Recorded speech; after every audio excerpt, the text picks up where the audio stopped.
రైతులు టెక్నాలజీని అందిపుచ్చుకుంటే వ్యవసాయం లాభసాటిగా మారుతుందని ఎమ్మెల్యే మద్దిపాటి వెంకటరాజు అన్నారు. తూర్పుగోదావరి జిల్లా నల్లజర్లలో 3F oil form private limited ఆధ్వర్యంలో మెగా ఆయిల్ ఫామ్ ప్లాంటేషన్ నిర్వహించారు. ఈ కార్యక్రమంలో ఎమ్మెల్యే మద్దిపాటి వెంకటరాజు పాల్గొన్నారు. విద్యుత్ వైర్ల వల్ల పామాయిల్ రైతులకు ప్రమాదాలు జరగకుండా అరికట్టాలన్నారు. యాప్ ద్వారా పామాయిల్ మొక్కలు స్థితిగతులను తెలుసుకునేలా సాఫ్ట్వేర్ను అభివృద్ధి చేయాలని 3F ఆయిల్ యాజమాన్యంకు ఎమ్మెల్యే సూచించారు.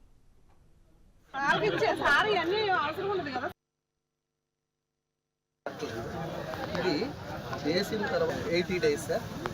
ఇది రెడీ టు సోయింగ్ సార్.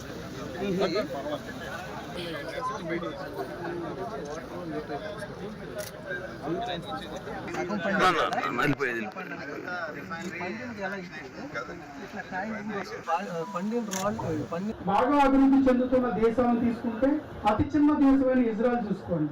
ఈరోజు ప్రపంచం మొత్తం మన ఆంధ్రప్రదేశ్ రాష్ట్రం అంతా కూడా ఉండదండి, చిన్నది.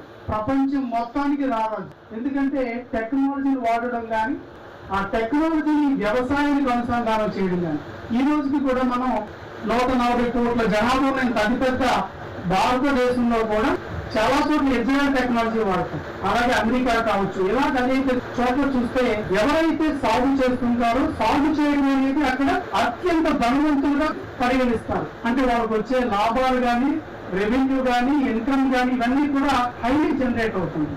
కానీ మన భారతదేశంలో నేను గమనించింది చరిత్ర మొదటి నుంచి తెలుగుదేశం పార్టీ ఆవిర్భావం అనేది ఆంధ్రప్రదేశ్ జీవిత చరిత్రను మార్చేసి ఇంకోటి అని అనడం కంటే రైతులను కాపాడి రైతుల పక్షాన నిలబడింది తెలుగుదేశం పార్టీ ఆవిర్భావం వల్ల స్పష్టంగా చెప్పగలుగుతాను. దౌర్భాగ్యం ఏంటంటే ఎవరో కొంతమంది దుర్మార్గులు చంద్రబాబు నాయుడు గారు వ్యవసాయం కానీ ఏదో లేనిపోని మాటల్ని ప్రజల్లోకి చొప్పించాలని ప్రయత్నం చేశారు.